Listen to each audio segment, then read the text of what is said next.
तो hello nits students, आज हम लोग एक छोटा सा और इम्पॉर्टेंट टॉपिक पढ़ेंगे जो कि है डिसऑर्डर्स ऑफ सर्कुलेटरी सिस्टम। तो सबसे पहले हम आ जाते हैं हाइपरटेंशन पे, जिसे हम लोग हाई ब्लड प्रेशर भी बोलते हैं।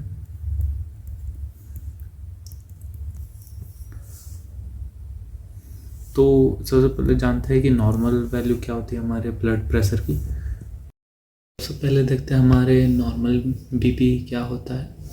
हमारा नॉर्मल तो सबसे पहले देखते हैं हमारा नॉर्मल बीपी क्या होता है।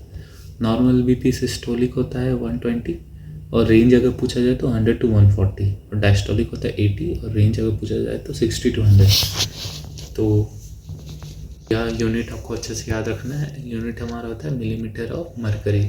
यहाँ सेंटीमीटर ऑफ वाटर ये वो सब अगर दिया तो गलत है सब, आपको मिलीमीटर ऑफ मरकरी ही याद रखना है। और सिस्टोलिक में ज़्यादा क्यों होता है, क्योंकि सिस्टोलिक के वक्त हमारा हार्ट ब्लड पंप करता है तो ऑफकोर्स प्रेशर ज़्यादा पड़ेगा आर्टरी पे, और जब हार्ट रिलैक्स हुआ तो प्रेशर भी कम हो गया, तो इसलिए 120/80 नॉर्मल रेंज होती है। हाइपरटेंशन कब बोलेंगे, जब सिस्टोलिक ब्लड प्रेशर 140 से ज़्यादा हो जाए और डायस्टोलिक 190 से ज़्यादा हो जाए। जब सिस्टोलिक 140 से ज़्यादा और डायस्टोलिक 90 से ज़्यादा, तब हमारा ब्लड प्रेशर हो जाता है हाइपरटेंशन, मतलब हाई ब्लड प्रेशर। तो ये और एक बात है कि अगर ये सस्टेन रहे तो हमारे ऑर्गन्स, वाइटल ऑर्गन जैसे ब्रेन और किडनी अफेक्ट हो सकते हैं उससे, क्योंकि ज़्यादा प्रेशर से डैमेज हो सकते हैं। ज़्यादा ब्लड प्रेशर से डैमेज हो सकते हैं हमारे वाइटल ऑर्गन्स जैसे ब्रेन और किडनी। नेक्स्ट लोग आते हैं कोरोनरी आर्टरी डिजीज़ में। Coronary artery disease, coronary artery वो आर्टरी है जो हार्ट को ब्लड सप्लाई करती है।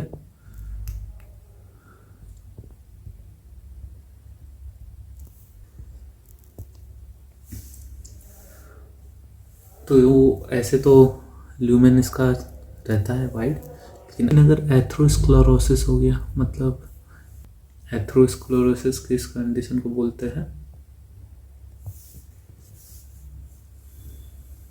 जब लिपिड्स या फैट्स, जब लिपिड्स जमा हो जाए हमारे आर्टरीज में और उसके ल्यूमेन को नैरो कर दे। तो यहाँ आप देख सकते हैं इसका नैरो ल्यूमेन हो गया, तो इनफ ब्लड इधर से पास नहीं होने पाएगा। तो उससे क्या होगा, तो हार्ट को प्रॉपर ब्लड सप्लाई मिलेगी नहीं। तो of course blood supply heart को प्रॉपर नहीं मिलेगी तो ऑक्सीजन की कमी हो जाएगी। तो इसी को हम कोरोनरी आर्टरी डिजीज़ बोलते हैं। तो इस किस किस कारण से हो सकता है, बिल्डअप ऑफ कैल्शियम, कैल्शियम का बिल्डअप हो गया, या फिर फैट जमा हो जाए, या कोलेस्ट्रॉल, या फिर फाइब्रस टिश्यू सब अगर आके बिल्डअप हो गए आर्टरी में और उसके नैरो, उसको ल्यूमेन को नैरो कर दे, तो ये एथरोस्क्लेरोसिस कॉज कर सकते हैं। तो ये कोरोनरी आर्टरी डिजीज़ कॉज कर सकते हैं। ये मेनली हमें एल्डरली पीपल में ज़्यादा देखने को मिलता है। और नेक्स्ट आता है एंजाइना पेक्टोरिस। पेक्टोरिस क्यों, क्योंकि हमारे जो भी चेस्ट का रीजन है उसे हम लोग पेक्टोरल रीजन बोलते हैं। तो इसमें क्या होता है, इसमें चेस्ट पेन होता है। चेस्ट पेन क्यों होता है, क्योंकि मान लीजिए कोरोनरी आर्टरी डिजीज़ या किसी कारण से हमारे हार्ट को इनफ ब्लड सप्लाई नहीं मिल रही है, तो इनफ ऑक्सीजन भी नहीं मिलेगी हमारे हार्ट को, इनसफिशिएंट ऑक्सीजन सप्लाई, जिसकी वजह से मसल्स, एक तरह से मसल्स को डैमेज होगा हार्ट के, जिसकी वजह से पेन स्टार्ट हो जाता है। और वो पेन रेडिएट करता है हमारे हार्ट चेस्ट रीजन में, तो एक्यूट चेस्ट पेन होता है, मतलब सीवियर अचानक से स्टार्ट हो जाएगा, कभी भी हो सकता है ऐसा, अगर जब ब्लड सप्लाई जब भी रुक गई, तो इसे हम लोग एक्यूट चेस्ट पेन बोलते हैं, इनसफिशिएंट ऑक्सीजन सप्लाई के कारण। तो ये भी मिडिल एज और एल्डरली पीपल में ज़्यादा होता है। अब यहाँ पे एक ट्रिक थी जो मैं बताता हूँ कि किस किस कारण से कोरोनरी आर्टरी डिजीज़ हो सकती है। हम याद रख सकते हैं CF। तो सी से कैल्शियम, एफ से फैट, सी से कोलेस्ट्रॉल और एफ से फाइब्रस टिश्यू, इन सब के डिपोजिशन से कोरोनरी आर्टरी डिजीज हो सकती है, जिसके कारण एंजाइना पेक्टोरिस हो सकता है, या फिर हार्ट फेलियर, या आगे जाके हार्ट अटैक, ये सब आ सकता है। अब नेक्स्ट हम आते हैं हार्ट फेलियर में। हार्ट फेलियर क्या होता है? तो हार्ट फेलियर, हार्ट अटैक और कार्डियक अरेस्ट, ये तीनों अलग अलग चीज़ें, लेकिन लेमन लैंग्वेज में हम लोग ऐसे ही तीनों को एक ही तरह से यूज़ करते हैं, पर अगर हम साइंटिफिक वे में देखें तो तीनों अलग होते हैं। हार्ट फेलियर क्या होता है? जब हार्ट इफ़ेक्टिवली ब्लड पंप नहीं करने पाए, मतलब या तो अच्छे से कॉन्ट्रैक्ट नहीं हो रहा है या कोई डिफॉर्मिटी है, तो हार्ट इनफ ब्लड पंप नहीं करने पा रहा है। तो उसकी वजह से क्या होगा? क्योंकि लेफ्ट एट्रियम में तो ब्लड हमारे लंग्स से आता है, तो लंग्स से ब्लड अच्छे से आने नहीं पाएगा, क्योंकि हार्ट में प्रेशर ज़्यादा है, तो ऊपर की तरफ प्रेशर बढ़ जाएगा लंग्स की तरफ, तो लंग्स में ब्लड का प्रेशर भी बढ़ने लगा, तो लंग्स में कंजेशन होने लगेगा। तो आप लोग ऐसे याद कर सकते कि हार्ट एक पंप है जो कि ख़राब हो चुका है, काफ़ी कमज़ोर हो गया, तो उसे लंग्स से पानी मतलब निकालने नहीं पा रहा है ऐसा, तो इसे हम लोग हार्ट फेलियर बोलते हैं, मतलब फेल हो गया, अपना काम अच्छे से नहीं करने पा रहा है। दूसरा आता है हार्ट अटैक। अगर हार्ट को इनफ ब्लड सप्लाई नहीं मिली तो उसके मसल डैमेज होने लगते, क्योंकि ऑक्सीजन इनसफिशिएंट होगा तो कहीं के भी सेल्स या मसल डैमेज होंगे, तो मसल हार्ट के डैमेज होने लगते हैं। तो इसका कारण वही है, ब्लॉक्ड आर्टरी की वजह से ऑक्सीजन नहीं पहुंच रहा है, हार्ट के मसल डैमेज होने लगते हैं, जिसको हम लोग हार्ट अटैक बोलते हैं ना। हम लोग आते हैं कार्डियक अरेस्ट। कार्डियक अरेस्ट क्या होता है? अगर ज़्यादा डैमेज हो गया हार्ट, या बहुत देर तक उसको ऑक्सीजन नहीं मिल रहा है, तो हार्ट स्टॉप बीटिंग, मतलब कम्प्लीटली रुक गया है, अब काम ही नहीं कर रहा है। यहाँ पे डैमेज हुआ है पर काम कर रहा है, यहाँ पे काम कर रहा है लेकिन इफेक्टिवली उतना काम नहीं करने, हार्ट फेलियर में इफेक्टिवली काम नहीं करने पा रहा है, यहाँ काम कर रहा है पर डैमेज हो गया है, और यहाँ पे काम करना ही रुक गया है पूरा कार्डियक अरेस्ट में। तो इलेक्ट्रिकल प्रॉब्लम हो सकती है, जैसे एसए नोड या एवी नोड, इसमें से कोई कुछ काम नहीं कर रहा है, तो पूरी तरह से हार्ट रुक गया। तो इलेक्ट्रिकल शटडाउन मतलब बिजली कट गई तो मोटर बंद हो गया ऐसा, और यहाँ पे पाइप में ब्लॉकेज है हार्ट अटैक में।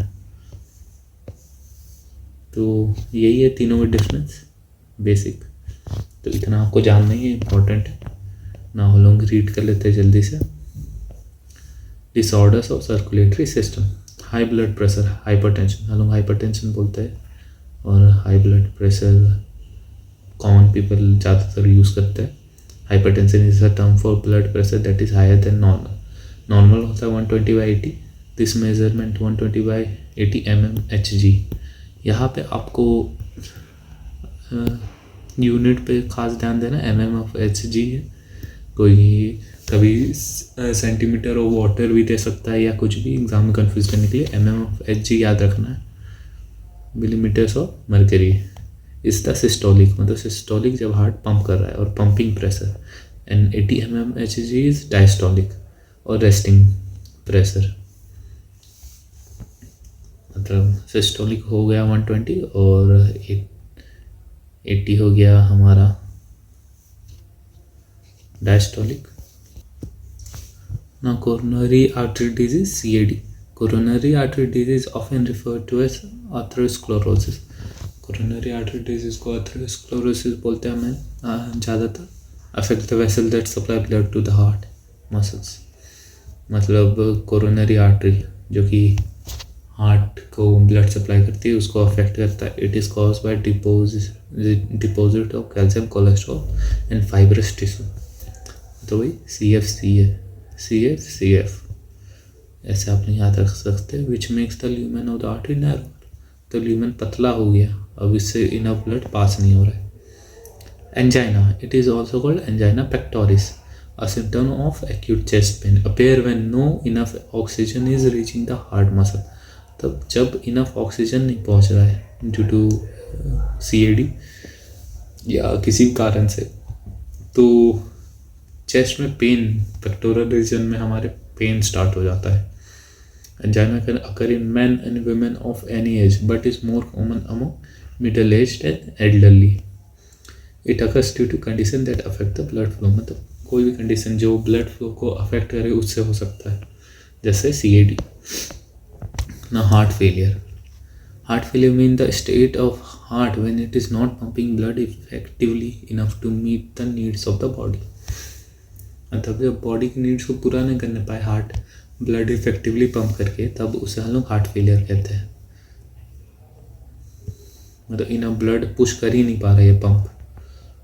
It is sometimes called congestive heart failure because congestion of the lung is one of the main symptom of the disease. मतलब लेफ्ट एट्रियम में आ रहा है हार्ट से ब्लड और ये आगे पुश ही नहीं करना पा रहा है, तो इधर प्रेशर बढ़ जाता है, जिसके कारण इसके आगे भी प्रेशर बढ़ेगा, जिससे लंग्स में कंजेशन होने लगता है. इसीलिए हम लोग कंजेस्टिव हार्ट फेलियर भी बहुत बार कहते हैं इसे. Heart failure is not the same as cardiac arrest. तो हार्ट फेलियर, कार्डियक अरेस्ट, ये दोनों अलग चीज़ें होती है. मतलब when the heart stop beating और heart attack, the heart muscle is certainly damage by an inadequate blood supply. मतलब ये तीनों अलग अलग चीज़ होती है. ये इम्पोर्टेंट है आपका, आप इन तीनों में डिफरेंस अच्छे से याद रखिएगा. तो हार्ट फेलियर में क्या होता है, ब्लड सप्लाई इनफ नहीं होती. तो इन कार्डियक अरेस्ट में क्या होता है, हार्ट कंप्लीटली स्टॉप कर देता है beating due to electrical activity बंद हो जाने से. एंड हार्ट अटैक में क्या होता है, हार्ट के मसल डैमेज हो जाते हैं due to inadequate blood supply. तो यही था हमारा मेजर, आपको यही पढ़ने थे डिसऑर्डर्स. तो यहाँ पे हमारा चैप्टर भी ख़त्म हो गया ये. तो क्वेश्चंस वगैरह करिए अच्छे से, और इजी टॉपिक है और हाई यील्डिंग टॉपिक भी है.